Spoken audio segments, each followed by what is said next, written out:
रोजगार हमी योजना मंत्री भरत गोगावले यांनी थेट हरिहरेश्वरला साकडं घातलंय। लोकसभेला चांगलं काम केलं असेल तर आमचं भलं कर आणि चुकीचं काम केलं असेल तर तुला योग्य वाटेल ती शिक्षा दे। मात्र विधानसभेला कुणी चुकीचं काम केलं असेल तर त्याला देखील शिक्षा झाली पाहिजे असं गारहाणं भरत गोगावले यांनी हरिहरेश्वराला घातलेलं आहे।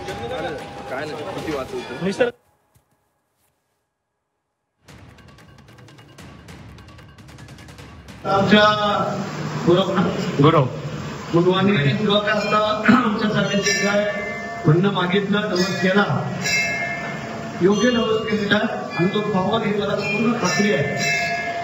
पण तेव्हा महाराजा माझी इच्छा आहे की जे काय विरोध आम्हाला आज आव्हान केलं होतं की भरत शेठने हरिहरेश्वरला यावं, आज मी हरिहरेश्वरला आलेला आहे आणि तुझ्या चरणाजवळ एवढंच माझं कारण आहे की जे काय आम्ही लोकसभेला काम केले ते जर प्रामाणिक केलं असत तर आमचं भलं होईल।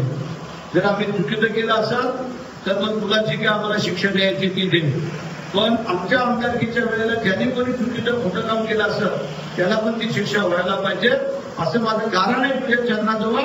मला बाकी काही असू दे परंतु सत्य खरं जे काय तू सत्याचं वाली आहे तर ते सत्य काय आहे ते तू आम्हाला हे दाखवून द्यायला पाहिजे की खरा भरत शेठ आहे का आणखी कोण विरुद्ध बोलणारे आहे तर ते तुझ्या चरणाजवळ आम्ही हात जोडून सगळं बांधवांवर उभे आहोत आणि दुःखात दूध पाणी का पाणी हे व्हायलाच पाहिजे अशी माझी तुला प्रार्थना आहे।